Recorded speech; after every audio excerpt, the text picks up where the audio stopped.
Assalamualaikum Abi. Waalaikumsalam warahmatullahi wabarakatuh. Gimana keadaan Abi? Sehat Abi? Alhamdulillah. Alhamdulillah Abi. Alhamdulillah Abi, pada hari ini saya sudah datang ke tempat Abi dikarenakan saya ingin menanyakan sama Abi. Saya lihat di YouTube Abi ada namanya Muhammad Qasim. Dia itu dari Pakistan Abi. Ya. Dia banyak sekali bermimpi Abi. Ya. Bermimpi dengan Allah, bermimpi dengan Rasulullah, bermimpi ketemu dengan Allah, bermimpi ketemu dengan Rasulullah Abi. Ya. Dan banyaklah bermimpi Muhammad Qasim itu Abi. Lalu saya ingin bertanya kepada Abi, kalau menurut Abi bagaimana Abi? Oh ya, bagaimana masalah mimpi itu ya? Ya Abi. Jadi pada petang hari ini datang ke balai saya, ke madrasah. Tengku Subki, tokoh muda Aceh Tenggara. Iya Abi. Aceh Tenggara bertanya sama saya, ada seorang pemuda di Pakistan gitu, yang namanya Muhammad Qasim. Dia selalu bermimpi ketemu dengan Allah, ketemu dengan Rasulullah, ketemu dengan Nabi Isa. Banyaklah bermimpi. Ya. Bagaimana menurut pandangan Nabi begitu? Iya. Jadi saya menjawab dengan Bismillahirrahmanirrahim. Alhamdulillahi Rabbil Alamin. Asyhadu an la ilaha illallah wa asyhadu anna Muhammadan abduhu wa rasuluh.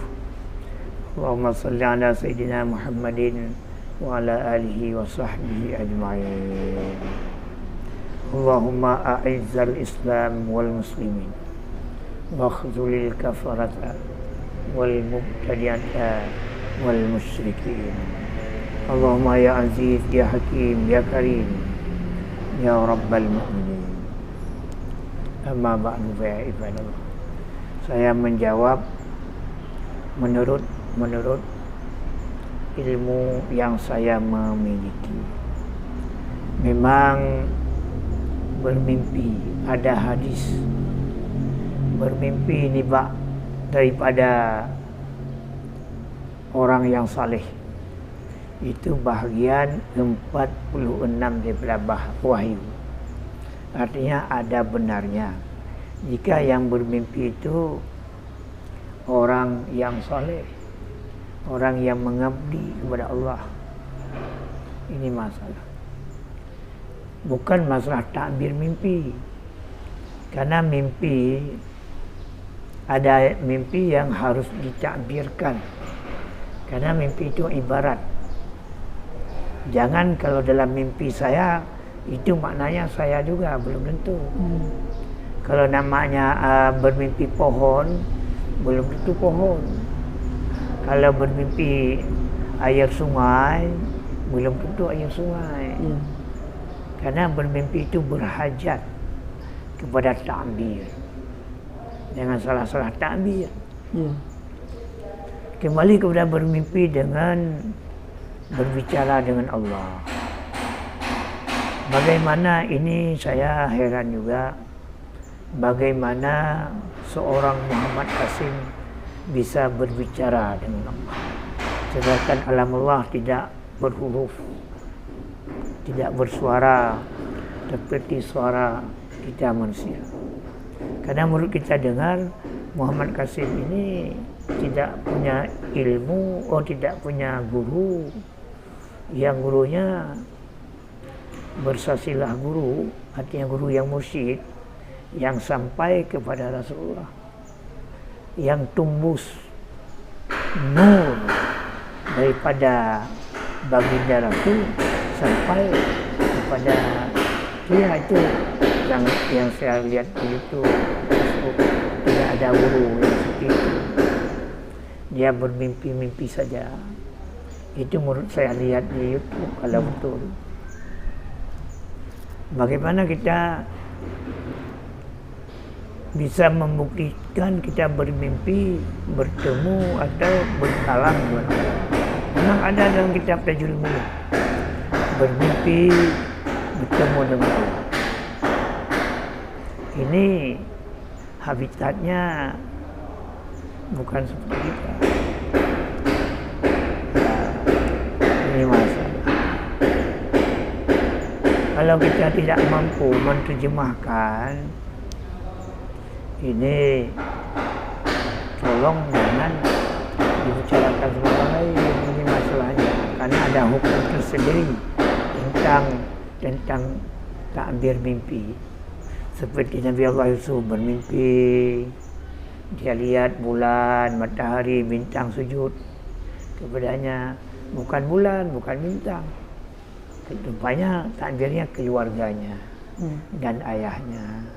Ada Nabi Musa bermimpi pohon kayu besar yang di bawahnya banyak orang bernaung, mananya pohon kayu besar itulah dianya. Nah, ini masalah. Makanya mimpi itu ada yang kenyataan, ada juga yang harus ditakbirkan. Nah, ini masalah. Kalau boleh kita takbirkan mimpi, misalnya mimpi Muhammad Qasim, yang dia mimpi ada kedatangan, misalnya banyak orang yang mendatangi Muhammad Qasim itu Imam Mahdi. Sah-sah saja. Tapi kalau ibaratnya, kalau boleh kita takbir mimpi yang dimimpikan olehnya, artinya ada kebangkitan Mahdi, bukan dia Mahdi. Kalau menurut saya yang menerjemahkan, ini masalah. Ada kebangkitan Islam, itu saja. Iya. Nah, bukan Muhammad Qasim itu seorang pemimpin kebangkitan, itu belum tentu. Iya. Itu masalahnya. Ini masalahnya. Walaupun banyak orang yang menerjemahkan begitu, berarti Muhammad Qasim Imam Mahdi, ya sah-sah saja menurut pandangan orang itu. Tapi pada hakikatnya nanti kita lihat, kalau Imam Mahdi itu di Timur Tengah. Kalau kebangkitan awal Islam, kebangkitan awal Islam ini di luar Timur Tengah. Boleh di Pakistan, boleh di Indonesia, boleh di Asia Tenggara. Ini masalah. Juga boleh di India. Yang maksud ada kebangkitan awal, kebangkitan Islam yang awal ada. Ini masalahnya. Ini terserah pada Allah Subhanahu wa Ta'ala. Boleh di Pakistan, boleh di Asia Tenggara, boleh di India. Itu sah-sah saja, karena Allah berkuasa, Allah berkehendak. Ini yang bisa saya jawab. Baik Abi. Ada yang lain? Tidak Abi, cuma itu saja Abi. Oh ya, kalau begitu kita akhiri wa husnul khitam ala man ittaba'al huda. Wallahu a'lamu bissawab. Assalamualaikum. Waalaikumsalam warahmatullahi wabarakatuh.